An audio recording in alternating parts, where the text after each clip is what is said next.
Yeah, buddy, you got your pre-emergent down this spring. No weeds gonna get in your lawn this season. Time to celebrate. Not so fast. Welcome back to Budget Lawns, y'all. I appreciate you being here. If it's your first time, I hope it's not your last. If you like this video, if you learned something new, give me a thumbs up, comment down below, and let me know and subscribe if you haven't already.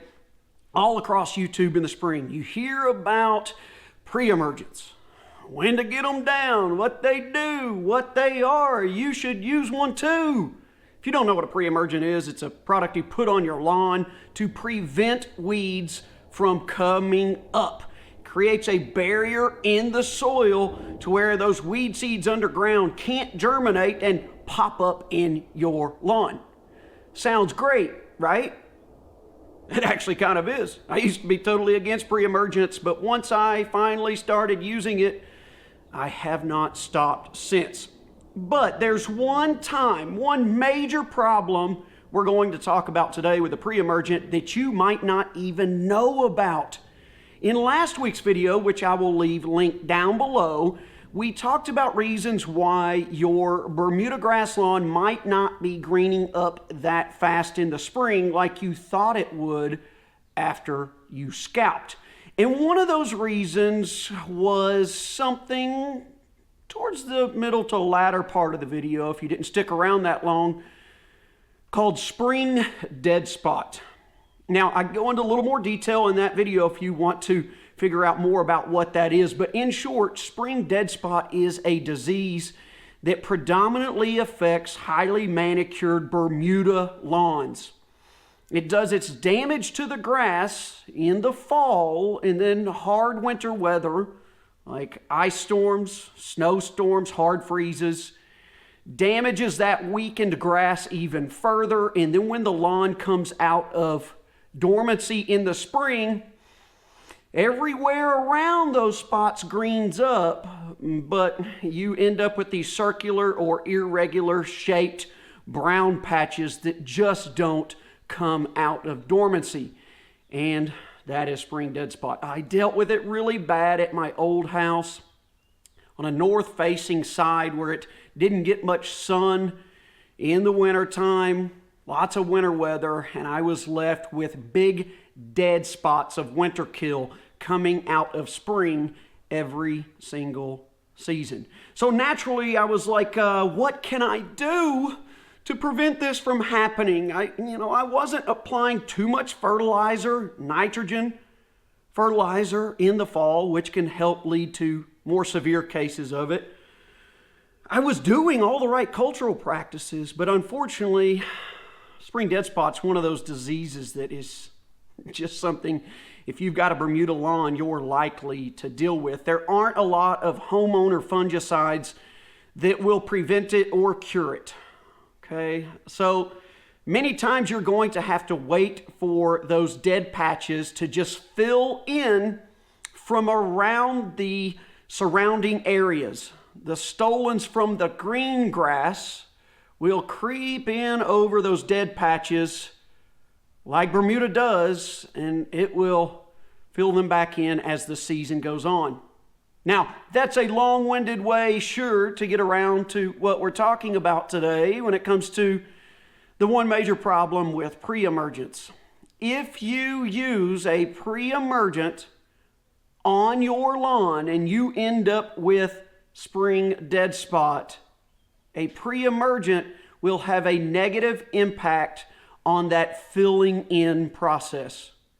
Just like a pre-emergent prevents weeds from germinating and coming up through the soil into your lawn, a pre-emergent will also prevent those Bermuda grass stolons, those runners, from covering up those dead patches and tacking down into the ground and developing a strong root system and reestablishing that grass after the winter kill. So, put you in kind of a tricky spot, right? You want a weed-free lawn in the spring, but you also don't want these big dead patches from spring dead spot to last all season long. So a pre-emergent can certainly slow that fill-in process down, because that barrier that prevents the weeds is also preventing those stolons from tacking into the ground and developing roots and then eventually rhizomes and then filling in nice and thick and dense and reestablishing that spot. So maybe you have to start playing kind of a puzzle game of pre-emergent here and no pre-emergent there, where you've typically seen your spring dead spot, because spring dead spot's one of those that it's likely to come back every single season once you start seeing it, usually around the 3 to 5 year mark in your lawn. And sometimes it can get even worse. So you might want to hold off on a pre-emergent if you're struggling really, really badly with it. In last week's video, we talked about you could tear out those nasty black dead stolons. You can aerate that area. I've heard that black cow and a sand mixture spread across it will help those stolons and give them something to tack down to. So maybe that's an option. Again, I'll repeat this. Other people will plug that dead patch. They'll take the plugs out. They'll put fresh, good, solid, growing Bermuda plugs from somewhere else in their lawn that are healthier right there in that spot to fill it in much faster. But if you do plug out the bad stuff, get rid of it. Don't put it anywhere else in your lawn, because now if you do that, you're just replanting diseased grass. You're introducing it to an otherwise healthy part of your yard, and you certainly don't want to do that. But here's the thing with spring dead spot. When I had it at my old house, everybody looked at me like, man, what's this dude doing? He's doing something wrong in his yard. I wouldn't pay attention to him. He must use a weed killer, one that just kills everything, even the grass, and he messed up, poor guy. No, that's not the case. I know it sounds kind of backwards, but it's typically in well-maintained, high-manicured Bermuda grass that you see it. Golf courses struggle with it, sports fields. So if you're taking care of your Bermuda lawn and you're taking care of it to the 10th degree, don't be surprised if you see it at some point in the future. But don't sweat it. It grows back in. But you may want to think about dodging those areas with your pre-emergent in the spring so that it fills in just a little bit faster. Because you'll learn with lawn care. Look, it's a give and take kind of game. You're rarely going to have all the elements fall into place just perfectly to where you're weed-free, no diseases, no bugs, no insect problems.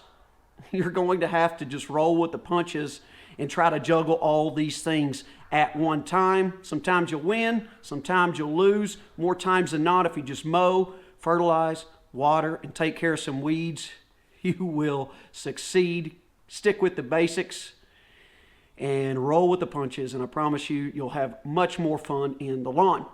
But that's going to do it for this edition of Budget Lawns. I appreciate you joining me as always, and don't forget, join me and Joe from Waterboy Productions here on Budget Lawns every Tuesday night for the Budget Wooder Show. We go live at 8 Central, 9 o'clock Eastern, talking about life and lawns and all sorts of things.